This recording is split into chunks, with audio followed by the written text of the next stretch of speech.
Are your business expenses playing hide and seek? With Uber for Business, the small spends that slip through the cracks, like rides and meals, go right where you need them. Because it integrates with leading expense platforms, you can say goodbye to surprise costs, missing dollars, or chasing receipts. Everything's track downable. Uber for Business. Make small steps that make a big impact. Learn more at uber.com/small steps. Subtle results, still you, but with fewer lines. Botox Cosmetic, out of botulinum toxin A, is a prescription medicine used to temporarily make moderate to severe frown lines, crow's feet, and forehead lines look better in adults. Effects of Botox Cosmetic may spread hours to weeks after injection, causing serious symptoms. Alert your doctor right away as difficulty swallowing, speaking, breathing, eye problems, or muscle weakness may be a sign of a life-threatening condition. Patients with these conditions before injection are at highest risk. Don't receive Botox Cosmetic if you have a skin infection. Side effects may include allergic reactions, injection site pain, headache, eyebrow and eyelid drooping, and eyelid swelling. Allergic reactions can include rash, welts, asthma symptoms, and dizziness. Tell your doctor about medical history, muscle or nerve conditions including ALS or Lou Gehrig's disease, myasthenia gravis, or Lambert-Eaton syndrome, and medications, including botulinum toxins, as these may increase the risk of serious side effects. For full safety information, visit BotoxCosmetic.com or call 877-351-0300. See for yourself at BotoxCosmetic.com. Brace the rudders! Raise the sails! Raise the sails! Captain, an unidentified ship is approaching. Over. Roger. Wait, is that an Enterprise sales solution? Reach sales professionals, not professional sailors. With LinkedIn ads, you can target the right people by industry, job title, and more. We'll even give you a $100 credit on your next campaign. Get started today at linkedin.com/results. Terms and conditions apply. Welcome to the New Books Network. I'm Chris Holmes, and this is Burned by Books. Here you'll find interviews with writers you already love, like Jennifer Egan and Rebecca Mackay, mixed in with up-and-coming voices like Alexandra Kleeman and Rumaan Alam. You'll find us wherever you listen to podcasts, but check out previous episodes at burnedbybooks.com and on Instagram and Twitter at burnedbybooks. Let's start the show. These days, I'm rarely surprised by a novel. Delighted often, let down frequently, made to think and feel almost always, but surprised almost never. Sam Sacks's National Book Award longlister, You're Dead, dragged the needle over narrative and left me stunned. The story forecasts the end of our narrator, Ezra, right from the beginning. They will die of self-immolation, a human torch of gasoline, but before they leave us, the images and thoughts and feelings and perceptions that made up their life, made it ironically perhaps worth living, will come to us in lyric flashes. These tightly poetic yet narratively open scenes obey no rules of temporality or structure. They concern themselves only with the moment of living, the banal, the boring, the joyful, the blissful, desire, sorrow, and the inane. They are what the poet Marie Howe describes as what the living do, that which we pay so little attention to, but which carries the essence of our experience of life itself. The scenes which break form and character carry threads of Judaism and its deep history, queer love and loss and loneliness, and the universal longing for connection and understanding. A story of self-harm and what leads someone down that path might feel like the closing of a door, but in Sam Sacks's hands, it is a revelation of why and how we live. Sam Sacks is a queer Jewish writer and educator. They're the author of You're Dead, long-listed very recently for the National Book Award, and Pig, named one of the best books of 2023 by New York Magazine and Electric Lit. They're also the author of Madness, winner of the National Poetry Series, and Bury It, winner of the James Laughlin Award from the Academy of American Poets. They're the two-time Bay Area Grand Slam champion, with poems published in the New York Times, The Atlantic, Poetry Magazine, Granta, and elsewhere. Sam's received fellowships from the National Endowment for the Arts, the Poetry Foundation, Yaddo, Lambda Lit, McDowell, and is currently serving as an italic lecturer at Stanford University. Welcome to Burned by Books, Sam Sachs. Hi, thanks for having me. Thanks for that introduction. That was so moving. Thank you so much for being here. This is an extraordinary book, and I feel lucky to get to talk to you about it. Can we start with the intense cover art that McSweeney's put together for Your Dead? It's a Sure. kaleidoscope of colors and textures with a pair of dark irises peeking through, and when you pull back the jacket, it reveals a head and a face in shadow smoking a cigarette. So tell me about the cover. How did it come into being? And did you have any input into its creation?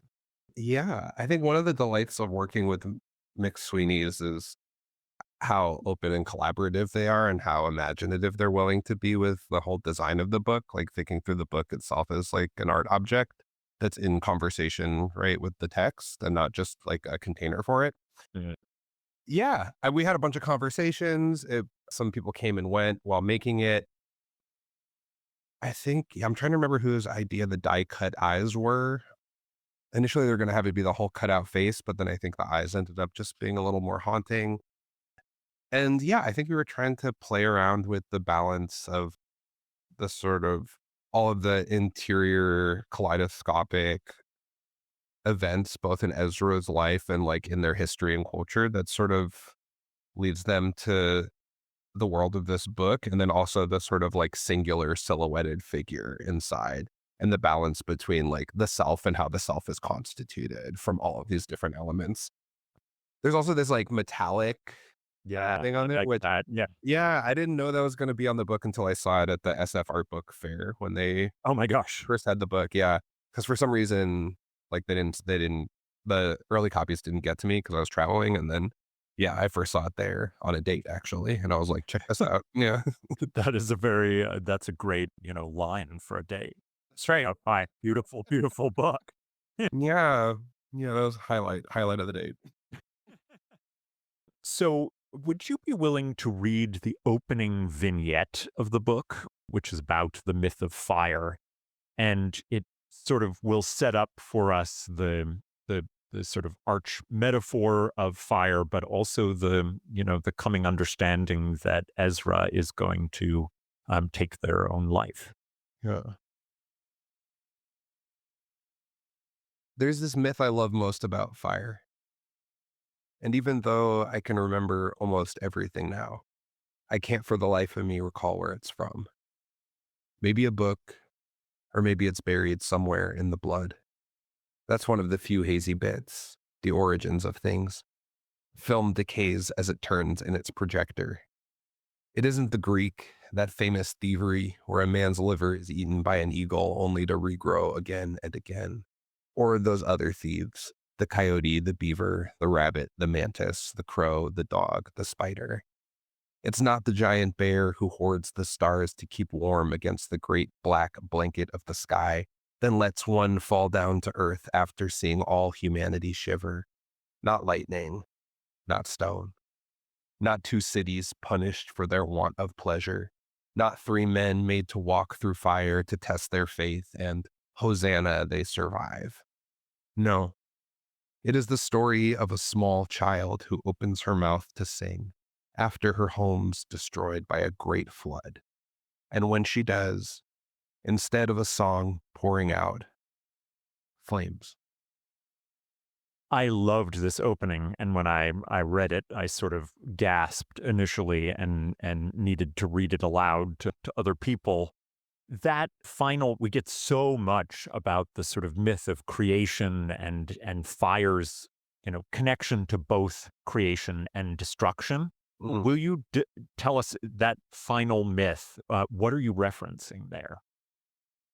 Yeah, well, okay, so part of the structure of that section is also that Greek term aposiopesis. It's like naming what is through negation.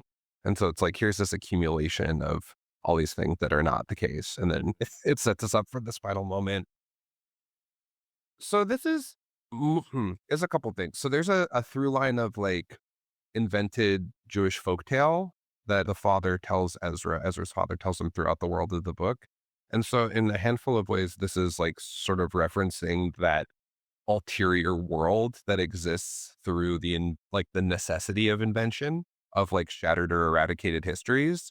And so it's this sort of mythopoetic gesture that's like in my head, like gesturing to a handful of like particular myths, but also exists in its own sort of pantheon of invention. I think it's also in one way thinking about like the Great Flood, like from the biblical myth, but centering it in like the perspective like a child, right? And so we have this cleansing of the earth from some biblical Old Testament God, right? And then we have the experience of a child. Yeah, sort of like navigating that type of omniscient violence or omnipotent violence. And then, yeah, I don't know. I mean, I think it's also like thinking about the breath and the voice of the child, right, as a thing that carries the narrative of the book a little bit. And so, and that sort of disjunctive moment of water and fire, right? So like, Yeah, it's yeah. kind of like, yeah, I don't know. What came to mind for you?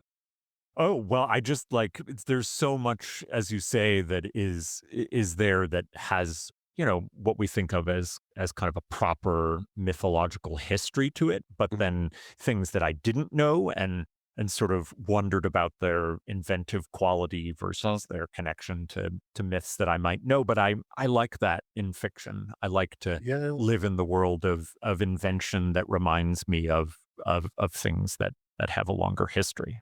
Yeah. I mean, I think that's a large part of the project of the book too. It's like thinking a little bit through that Toni Morrison essay, Site of Memory, and thinking about like the historical document as a site of like invention. And that's how you get Mhm. like to maybe a truer truth than like the cold world of facts, right? Yeah, Correct. amazing. Yeah.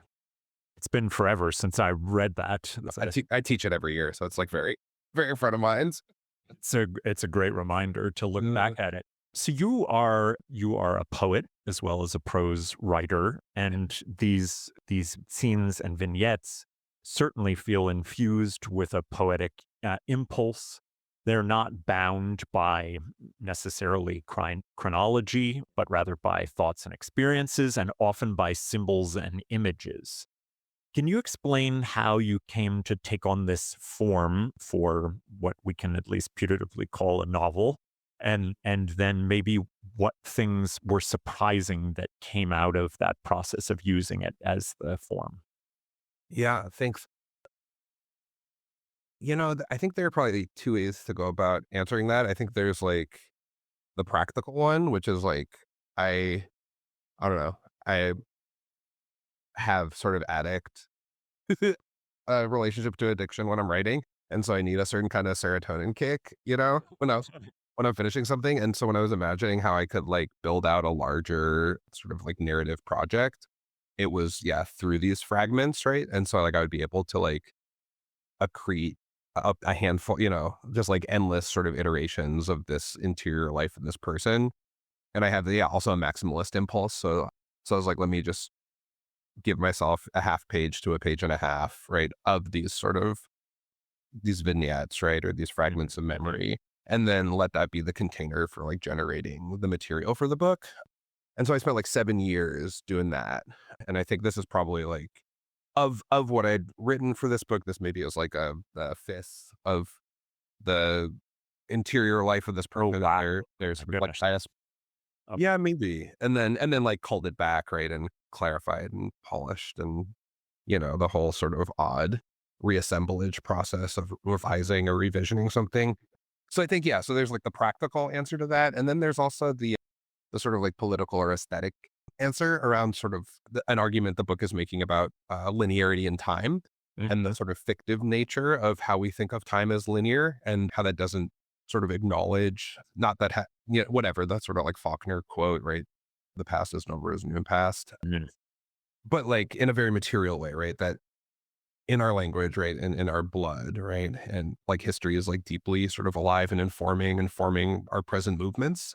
And so I think there's a way in which the resonant connection of images and the sort of non-chronological structure of it's sort of all in are attempting to sort of build out this sort of underlying feeling as you move through this book, right? This sort of like Mm. eeriness about how how narrative events unfold. Yeah. Yeah, I really like that, bringing the fictiveness to the idea of chronology, because our experience of time is so it's not regimented in that way. And it is, sometimes it feels very long, sometimes it feels, very brief, the same amount of time. And yet we build a society based around the idea of, minutes and seconds, and fiction can get us to play with that, make it looser. Yeah. Yeah, I love that. There's this like Edward Said quote from a conversation that he had where he's like in America, when we say your history, it's not that you're a part of it, but that you're obliterated. Mhm. Oh my That's a, God. and that like, yeah. And I think that's a very sort of like American or sort of Western notion of the historical, right? That there's like an erasure, like even if there is an acknowledgement of the past, it's something that was like, that is gone, right? Or that was like, Yeah. that informs the present, but like is past, instead of something that like is, deeply alive in sort of all of our choices, right? And all of in the air we breathe and the food we eat and all of that. I mean, obliteration and history in that, Western focus gives us one way of thinking about the kind of friction that happens here between us knowing that there will be a kind of literal obliteration of Yeah. Ezra, but that the rest of the book is about making vital all the memories and feelings that they had. Yeah. And I wonder how you came at the idea of suicide without kind of feeling like you might tip over into sorrow or even melodrama, and how the form of the book allowed to have really humor be a dominant motivation, but then also the aliveness of everything in between the obliteration. Are you a forward thinker? Then you need an HR and finance platform that thinks like you do. Workday is the AI platform that helps propel your organization, your workforce, and your industry into the future. Workday, moving business forever forward. Everyone who works at Starbucks, full or part-time, gets stock in our company, simply for being part of our company. That's why we call our employees partners, because when Starbucks succeeds, our people do too. And that success turns into down payments, family vacations, and so much more. At Starbucks, benefits like company stock are just the start. Learn more about how we support partners at starbucks.com/partners. Love. Thanks for that question and for framing it like that, and for that comment about my book. What a strange delight it is to get to talk about the thing you made with somebody who's like read it and yeah, I don't know, and has and thoughtful things to say about it. Thank you. Thank you. Gosh. Well, I think when I was beginning to think about the project, it was gonna like sort of culminate in their death, and like sort of maybe have a more traditional like hero's journey narrative. And then I read the carrier bag theory of fiction, that sort of Ursula Le Guin essay, and which is like Oh, sort I of, don't know it. oh, it's a good one. And it's sort of it's in part an argument against the sort of like the spear being the sort of primary, like the earliest sort of human mode of storytelling, or the hunt, and rather like the sort of the carrier bag, like the sort of gathering impulse of like how you sort of collect different like life permissive like how to say it? Yeah, hunter versus gatherer, I guess, is the base thing. Yeah, and so how you like, and that like the sort of earliest mode of human storytelling is like a gathering impulse. And so I think I began to think a little bit about the book as a bag, that like it can hold the sort of complexity and multiplicity of this person's life. And then instead of like, yeah, I guess I had that question in my head, like what happens if instead of like that being the sort of like traditional like arc of a story, which I think would probably end in their death, like what becomes possible when that's what opens the book, and what sort of ways can like I seek out the sort of complex, contradictory interior historical life of this person and how they move in the world, right? If we're not like building towards some manufactured climactic epiphanic moment, right? And in some ways it like centers the gesture of the political protest and the suicide, and I think in other ways it like adds like strangeness and depth and complexity to it. And yeah, I think it like helps sort of highlight the unknowability of the character in my mind, right? Mm. By focusing on the sort of all these like multiple strange fragments of memory, some of which seem like deeply profound and character forming and some a bit more banal, right? Yeah, yeah. Yeah. Like how does that help us both understand a life and the various choices we make? Yeah. Yeah, and I'm interested in the way that you have that juxtaposition between the profound, because there's a lot of thinking about how does one connect to people in the world, whether intimates or strangers.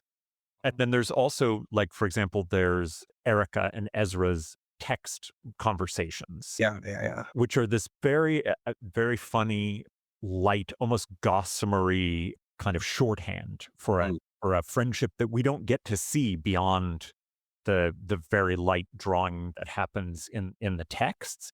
And so it feels, it's all sort of slang and, and funny sort of retorts to each other and sometimes sadness. But that matched with, the conversations about like how even a marriage feels fleeting for Ezra. And so the juxtaposition there, can you talk about the tension that you wanted to build with that juxtaposition, and maybe a little bit about how something like the Erica and Ezra text scenes got put in there? Yeah, thanks. The through line of sort of text messages was a later addition in the book. Initially, the only time we saw the relationship between Ezra and Erica was at the beginning when they're in college together. And I think there are a couple moments where they like light a fire together, or like Erica helps them put on drag for the first time. And then when Ezra goes back for their college reunion and they have this sort of reconnection with them after not seeing them for a long time. And it's like they like return to each other as different people. I think like as strangers, I think was the language they use there. And so for me, like building out the through line of the text connection is like it's the sort of this one relationship is the sort of most consistent grounding relationship that Ezra has throughout the world of the book, Generally they're like a sort of alienated flaneur who like Yeah. doesn't belong to anybody and like is constantly moving between like is predominantly just acted upon throughout the world of the book, despite their own sort of hidden or occluded agency that they might not acknowledge, And Yeah, so they like, say things just happen to yeah, them. They go where next invited. yeah, yeah, yeah. And so I think there was like in my mind, like a grounding connection between them and this person. And then it's also like a sort of inquiry about like the way we sort of hold each other digitally and the way friendships are maintained like through language across time.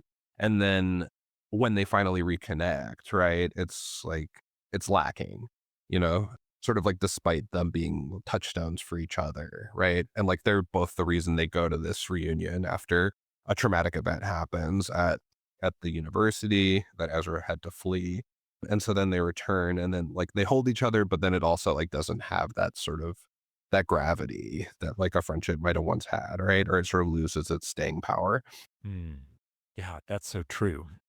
So the the book is unimaginable in many ways without the city, without New York, as a sort of living, breathing organism. But Ezra tells us that they aren't interested necessarily in being part of the city, but rather the design of the thing itself to be, quote, a human tooth buried somewhere unremarkable in the slow dissolving architecture. So I was very interested in this idea of city as maybe a kind of microcosm for a much larger design principle. And I wonder how you think about Ezra's understanding of themselves as driven by needing to be within that design. Beautiful. Thank you. Wait, let me see if I can find this quote. There was an initial epigraph for this book that I sliced out from, I think it was like Memories of My Melancholy Horse, some Marquez book. I think it was that one. But the epigraph used to go, I never had intimate friends, and the few who came close are in New York, by which I mean they're dead, because that's where I suppose condemned souls go in order not to endure the truth of their past lives. Hmm. Which I think is also, yeah, I don't think wondering now why I took it out. Because I feel like that's Me too. I really like that. it's yeah. I think there was actually a desire to sort of decenter the New Yorkness of the book in conversations I had with my editor, because I think there was like New York as character, and I think there was it was perhaps more present in an earlier draft of the book, and I wanted to pull it back a little bit because primarily I think the relationship to the city is one of like almost everything in this book, like, is a relationship of alienation, and of feeling like it's mostly like a site of unbelonging, and this like representative sort of avatar for like what connection or community might be or might offer. And I think that's true of the history of like New York as like a historical object or as like a simulacrum of itself or something, Yeah. like when they work as bookseller, right? They get to see inside all of these different apartments and they get to go into all these different New Yorks. I think they talk about it. And then, yeah, I think there's a way that they kind of just visit all of these different worlds. And so their central desire, if a person has that, I don't know, or perhaps one thing that's like central to them is this desire for being part of what makes the world function around them. It's like a desire for deep belonging. And I think that image of like the desire to be this sort of like tooth buried somewhere in the architecture is like not to be the keystone, right? Not to be like the center holding things together, but rather just a piece of this living mechanism, right? Or like this living thing. Yeah. And so maybe that's what that's getting at, I think. And I feel like you said New York as a sort of simulacrum of itself. I feel like the thinking about the kind of like underneath design of it also opens up this observation that cities have this way of kind of putting people into contact as strangers in ways that they wouldn't be in other kind of designed places. And I felt like that was, it was both terrible for Ezra because it's a constant reminder of alienation, but also they still managed to see it as crucial, as something fundamental to being. In fact, I want to get to one of the end lines that I find so profound about like where Ezra ultimately goes with that. But is that there at all? This idea that if we get past the New Yorkness, we can get into this way of coming into contact with one another. Yeah. Well, there's an excerpt. Well, I think like they talk about walking a lot. And so I think there's a way in which they talk about walking through New York as like, it's a way to know a place, but at the same time, every time you move through a space, the city is different because of the nature of time, the dynamics of communities, how something begins to decay. And then also like you're different every time you walk through it. And so it's like a sort of an impossible, isn't it like a city is an impossible thing to know, I think, because of that. I don't know if that gets at what you're talking about. It does. Yeah. Thank you. So, it's impossible for me not to read Ezra's reflections on the 2016 election of Donald Trump in our current moment, which is, just into the reckoning with what will be the second reign of Trump. And I'm wondering if I could ask you to read a section of Ezra just experiencing the pain and trying to capture and understand that moment. I go to nowhere to watch the election results. It's supposed to be a party. The bar's got everyone dressed out like sluts, or maybe there isn't any theme for the evening and folks have just dressed for their own internal occasion. As the night wears on, though, and the results begin coming in, you can feel the bottom drop out of the tiny dance floor. Slowly, the music fades, and we're all just standing there in our underpants and harnesses, floating over an empty pit, and no one is speaking. A group of us spill out front, still in our jock straps and leather, grateful for the sudden shock of cold, as we smoke and glare at the gutter. Gutted. I've never been more naked. I buy a slice of pizza, but don't taste it. Barely feel the cheese burn the roof of my mouth. One by one, people leave the bar, alone or in pairs, searching for some comfort. I venture back inside to retrieve my clothes, slowly dress myself out in the cold, and walk my body off to wander these streets. Couldn't possibly go home to be alone with myself, in my apartment with all those ghosts. to twitch and pace in circles in my apartment in my head. Instead, I walk past ground floor windows, and it's comforting to hear all the people plotting in hushed tones or sobbing. When I make my way down to the subway platform, everyone's looking down over the platform edge at the rats who don't know anything is different, who will one day inherit all this. The whole city in mourning, bent-necked, cut stems, drooping flower heads. I tongue the new wound at the roof of my mouth and thank the pain for keeping me grounded here. I really, really love this section. I mean, it's a strange thing to say love because it is a painful one and brings back a lot of very specific memories for me. I love the image of the city as bent-necked flowers and drooping heads, and the idea of pain having to ground you. I wonder if you've now returned to this scene and feel differently about it after the election that just passed. Yeah. Oh gosh. Well, I mean, the bent flowers, that's just what it was on the subway in New York. You know, I feel like I was quite literal. It was huh. You know, it's weird. It's like it was 2 weeks ago, almost, maybe exactly, but it feels like both like it just happened and it was like 1,000 years ago. This most recent election. And I haven't really, you'd think I would have revisited it in relationship to this book.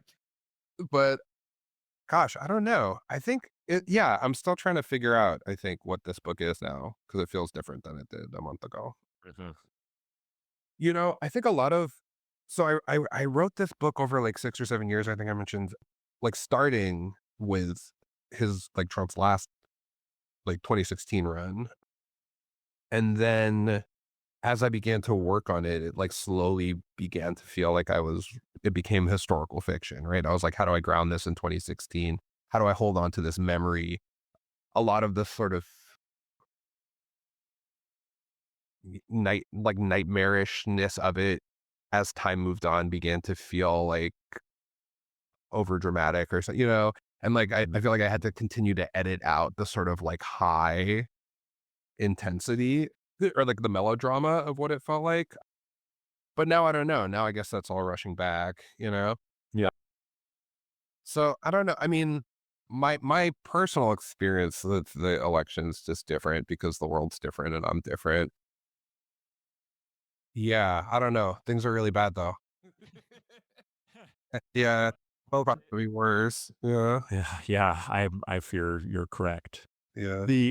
The nature of going to nowhere, which I both love because of its kind of echoes of utopia and no place, but it also it's this moment of a kind of remembering that this book is in many ways a queer space, a space for queer love and loss and desire, and that here there is a scene in which the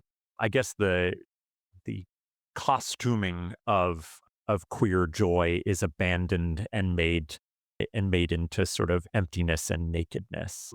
And I feel like that's a nice representative of the kind of process that Ezra goes through and their attempt to kind of understand their lives as a queer person and the disappointments that come with that. I wonder if you could talk a little bit about that.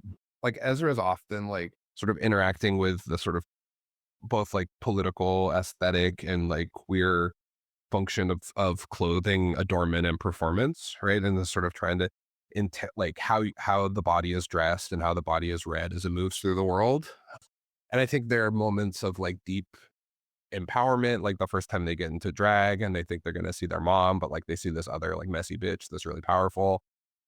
Or like this other time, the first time they wear heels, the sort of, like playing with makeup and stuff. And so I think this is like, there are a handful of moments where like stepping into a more sort of like playful or confrontational relationship with gender like becomes like a really grounding site for them. And I think this is a moment where,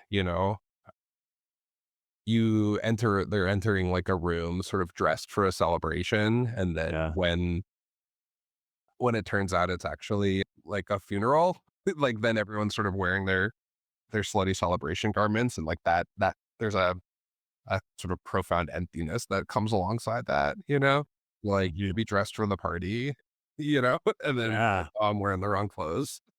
No, I remember having like many bottles of champagne in the refrigerator, and Oh yeah. I think if I'm not if I'm not wrong, I think we ultimately dumped them down the drain because the idea of ever drinking them ever felt like almost sacrilegious. Real curse bubbly for sure. Yeah, for real. And that, I guess that takes me to a sacrilegious slash religious aspect to this book, which is its relationship to Judaism. And Yeah. and Judaism as both the deep time history of the novel with ghosts present and past that haunt Ezra, Mhm. and then also something that kind of proves itself as fallible as every other aspect of human nature. So it's both kind of deeply mystic in its relationship to Judaism, but also quite secular. And I wonder if you can talk a little bit about Judaism in the novel and Ezra's relationship to it. Yeah, love. I think for this book, it's often positioned as that same question of like as a site of belonging and unbelonging, right? Belonging or alienation for them. And so they keep getting introduced to sort of like various iterative forms of Judaism that they reject in one way or another, right? Whether it's like having to go to boring synagogue or like going on like a birthright adjacent trip and seeing the sort of Yeah. like violent sort of politicized indoctrination practice of that, even like their like Marxist bougie sort of family members that they like go to Passover with. And then like, but then there's also like, they're not great family members despite, like maybe their politics being like more in line with Ezra's. Their father joins like a sort of Hasid adjacent cult. Yeah, so I think they keep seeing like these forms of this faith practice that like they were quote unquote born into, right? That they don't feel like attachment to, right? Or like they feel outside of. And it's oddly through these like sort of invented Jewish folk tales that they find their deepest connection to Judaism, right? And it's through this sort of imagined history that in my mind, like Ezra feels most profoundly connected to their like Jewish diasporic history. And in part, that's like an argument around the sort of the power of storytelling, right? And that like what stories do is constitute the parameters of the people, right? And are particularly for Jewish people, right? Which is like a people who is constantly reinvented through like the stories that are told or carried or held through diaspora. Yeah. And so I think that maybe is like one of the most central connections. There's also like after they have this sort of traumatic event, like suddenly the sort of the Mishabar, like their dad says a prayer over them and like they can feel it, I think because of the gravity of the violence, like sort of connects them to their faith practice or tradition a little more.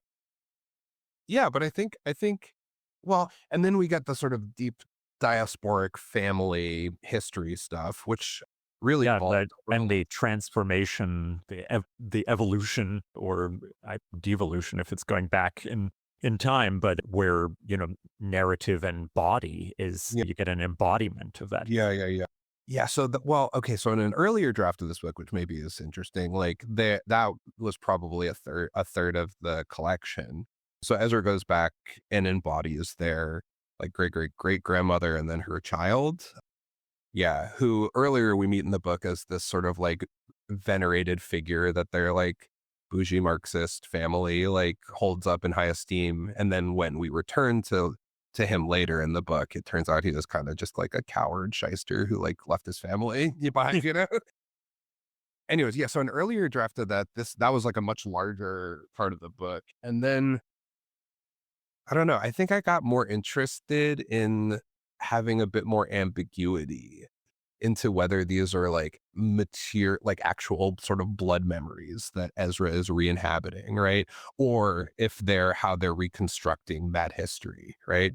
In those final moments of their life. And I think that slipperiness between like what is true about the past and what is remembered or invented in the past began to feel like really powerful for me.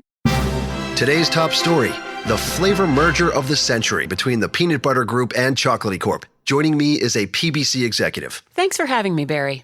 Now, how did you know the merger and the byproduct of it, Jif peanut butter and chocolate flavored spread, would be a success? You know, it was a gut feeling, a rumbling, if you will. Besides, they're two titans of taste. Very true. Goes great with pretzels. And pancakes. Apples too, I bet. Try Jif PBC today. Switch to Shiseido Benefiance Wrinkle Smoothing Eye Cream and discover why people are calling it the best eye cream. A powerhouse formula that targets 5 types of eye area wrinkles. 96% of users saw reduced wrinkles and diminished dark circles after just 7 days. Shop Shiseido Benefiance Wrinkle Smoothing Eye Cream at Sephora and discover how change can happen in the blink of an eye. Consumer tested by 110 women. Yeah, I liked the slipperiness a lot. Yeah, thanks. Yeah, I don't know. I have some people talk to me about it being not good, but the foods that are like, are that slipperiness, I think someone was talking about wanting it to be more concrete, but well, whatever. We don't have to include this. I mean, that's not what this novel is. I mean, that would be I think that would be a poor fit with the rest of the novel. Yeah, it was more concrete. Yeah. I mean, the last vignette is a subway ride. Seems fitting. And there's this moment where Ezra says, maybe for the first time in small life, I look deeply into each person's own deep pair of black pupils and think sibling, feel warmth spreading through the veins in my face. I couldn't help but find that beautiful and kind of felt like it plugged into something very powerful in me, but also the warmth spreading through the veins in my face felt like a reminder that, we are in process of burning alive. And so there's both the kind of most important revelation in the book and a sense that that most important revelation is now about to become history. So say a little bit, was that there at all in the warmth running through the veins of the face? Yeah. Yeah. Well, and this is also the subway ride they're taking to go to this protest to self-immolate. Yeah. At least is how I'm structuring it in my head, right? Because they leave this man's apartment behind, and we return to that a couple times in the book. Yeah, I think it's like ghosting that a little bit.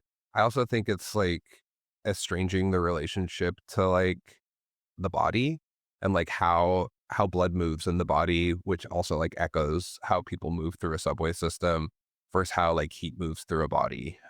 And I think there's some in the sort of in like the estranged language there. I think it's like attempting to think about how we are connected and are in conversation with each other in a similar way as we show up at the subway together, and to look into another person's eyes and not just see like kinship or empathy, but like familial relation. There's like, yeah, I think that is the sort of like revelation that is their last, or is the last thing the book offers before they go to kill themselves. I think feels kind of disjunctive and profound to me. Yeah. Yeah. Sam, before I let you go, I was wondering if you'd be willing to share some recommendations of things that you've been reading and loving recently. Yes. Okay. And I'm glad you prefaced this before, because I have a couple things I could say. Yeah. Wait, but I actually didn't write any down. Well, I'm going to be giving a talk on David Wojnarowicz in March. So I'm returning to a bunch of his writing. And so, it's the best. So yeah, I think I'm rereading. Oh, crud. The name of the book that I'm rereading. Oh, crud would be a great name for it. I know, that would be a great name for this book. A Memoir of Disintegration. Close to the Knives, A Memoir of Disintegration. Okay. Yeah, which I think is what I'm going to structure my talk on. But that was a really important book for me, both when thinking about like how the lyric and the political and the urgent all can come together inside of one text. I just read Renee Gladman's newest novel, My Lesbian Novel, which is a really fascinating collection, a really fascinating novel. I love Diane Seuss's book of poems, Modern Poetry. Oh, Really yeah. special. Yeah. I have it. I haven't read it yet, though. Oh, it's killer. Yeah, it's really great. And then my friend Dinez's book, I just finished Bluff, Dennis Smith's new book of poems. Bluff is really, really amazing. Dennis Smith? Dinez Smith, yeah. Dinez Smith. Okay. Yeah, Bluff. Great. Well, those are wonderful. I want to make sure that my audience will run out and get You're Dead by Sam Sachs. Just a really innovative and tremendous and meaningful novel that was an absolute pleasure to read, and one that I won't soon forget. Thank you so much for this conversation. Thank you. It was a real pleasure to have you on. I appreciate it so much. Well, that's all from me for now. My thanks to Sam Sachs for coming on to talk about their National Book Award finalist novel, You're Dead. You can find links to purchase You're Dead and all of Sam's recommended books at the website, burnedbybooks.com. There you'll find all of our previous episodes, links to buy a podcast t-shirt, and ways to get in contact. As you listen, take a moment to rate the show on iTunes, Spotify, or wherever you find your podcasts. Until then, this has been Burned by Books.